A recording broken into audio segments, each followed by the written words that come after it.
evening and welcome to Just the News. I'm Faye D'Souza. Thank you for joining us. Let's get straight to our headlines.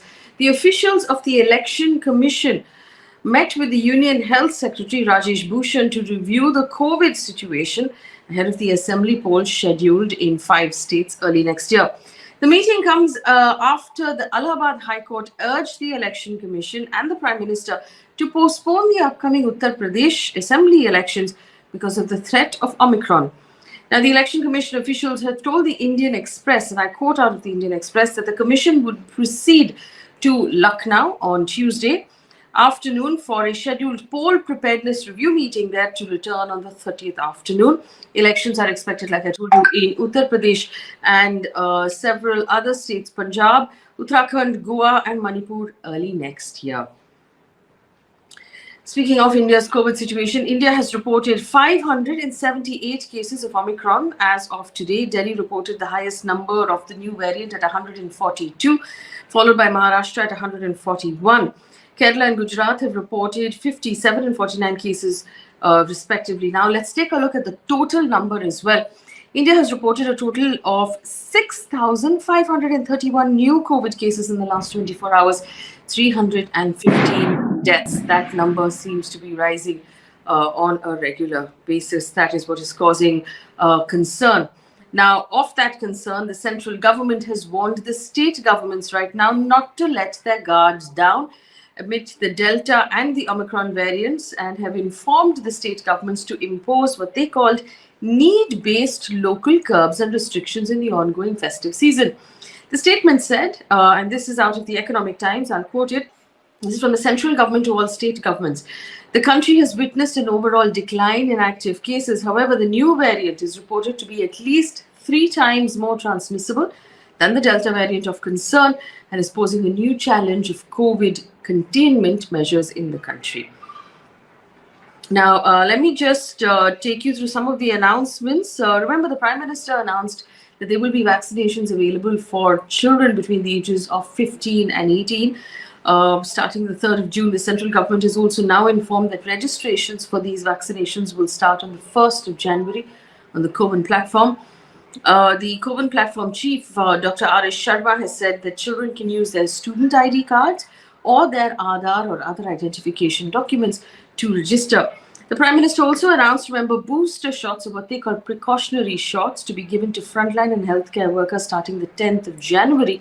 This announcement came fairly late at night on the 25th of December. Those above the age of 60 with comorbidities will also be eligible for booster shots, but our understanding is that it will have to be on advice of your doctor. There are some new restrictions that have been announced by various state governments right now. Let me take you through them. Delhi has called for a night curfew. This is the Delhi government has imposed a curfew from 11 p.m. to 5 a.m. starting today, the 27th of December. Remember, Delhi reported 331 new cases in the last 24 hours. Kerala has also announced a night curfew from 10 p.m. to 5 a.m. starting the 30th of December until the 2nd of January, effectively for New Year's Eve. Mumbai's civic body, BMC, has announced that New Year celebrations inside or in open spaces in Mumbai will be banned completely. The civic chief, Iqbal Chahal, said no New Year celebration program, function, gathering, party, activity will happen in any closed or open spaces and be allowed in the municipal regions of Greater Mumbai. Australia has apparently reported its first Omicron-caused death. Now, this comes after Israel, UK and the US also reported deaths. And from Australia, we understand it was a man in his 80s with underlying health conditions who lived in New South Wales. The state has now reported a surge in the number of COVID cases. According to the 4th Health Index launched by the NITI Aayog, Kerala as a state has emerged the top performer in terms of overall health performance among larger states, while Uttar Pradesh is the worst. Now, we're quoting out of the PTI. It also said for the 4th consecutive round that Kerala has emerged as the top performer. Kerala was followed by Tamil Nadu and Telangana, which means that these are the states with the best, large states with the best healthcare in the country. Among smaller states, Mizoram has emerged the best performer, while among the Union territories, Delhi and then Jammu and Kashmir ranked among the bottom UTs in overall performance. In other news, away from COVID, 2 more people have been named in the FIR in connection with the alleged hate speech in the Dharam Sansad in Haridwar. The police have named one Dharam Das and Annapurna, a woman, in the hate speech case. Earlier on Wednesday, the police had booked Wasim Rizvi or Jitendra Tyagi and others under Section 153A, promoting enmity between different groups on the grounds of religion. Now, 76 lawyers have written to Chief Justice N.V. Ramana requesting him to take suo motu cognizance of the case of hate speeches allegedly made at separate events, one in Delhi and one in Haridwar. The letter alleged that the speeches were delivered during events were not just hate speeches, but they amounted to an open call for murder of an entire community.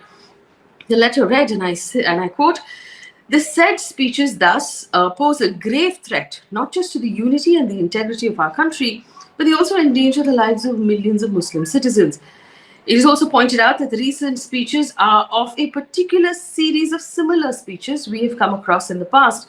Thus, urgent judicial intervention is required to prevent such events that seem to have become the order of the day."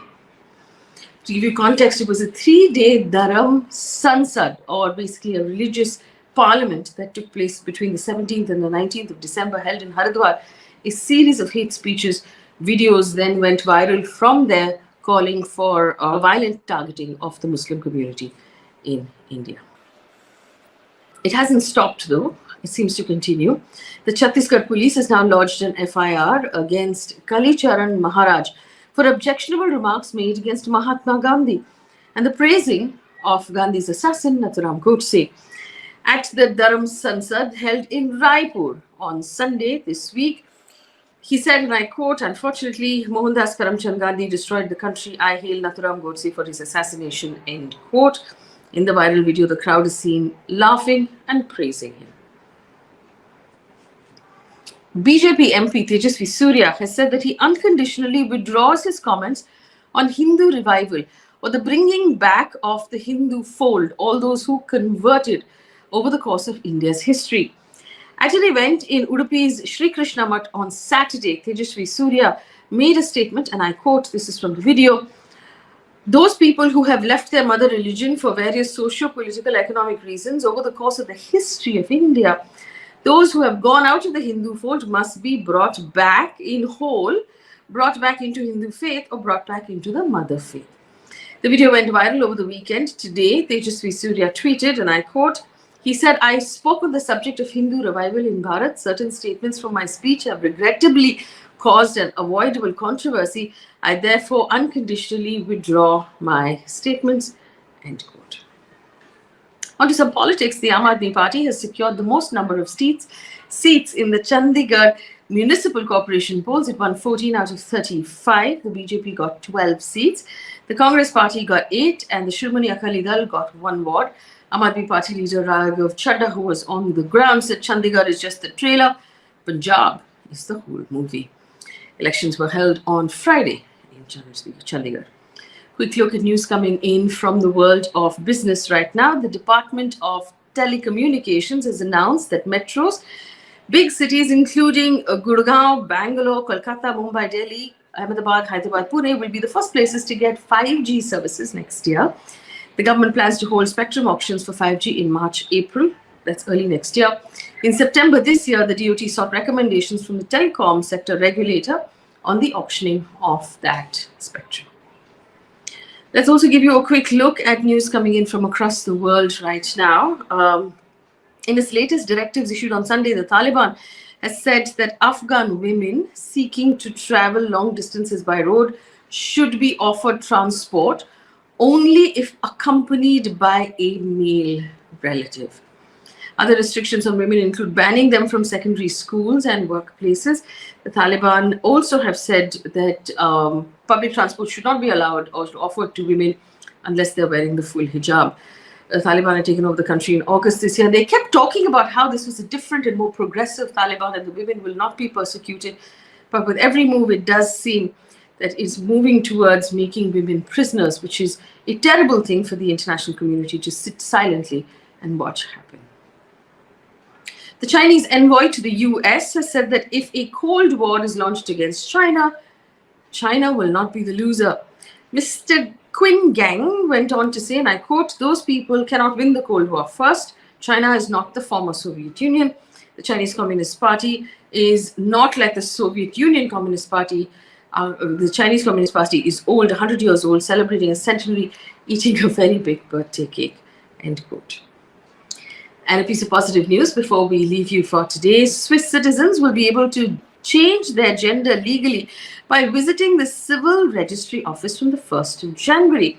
Those aged above 16 who are not under legal guardianship will be able to change their gender, update their legal name by self-declaration at the civil registry office.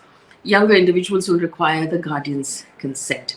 Other European countries that allow a person to legally change their gender without hormone therapy are Ireland, Belgium, Portugal, and Norway. That brings us to the end of the news. I have a quick question for you, though, as we continue to bring you the news and various updates on a regular basis. We would like to know who you'd like to hear from. Is there a particular interview that you'd like to know, or a particular topic you'd like us to spend more time explaining? Leave it in the comments section. Tell us who you'd like us to interview and what topic you'd like us to focus on, and we'll try and bring you those interviews over the next couple of weeks. Thank you so much for watching. Good night.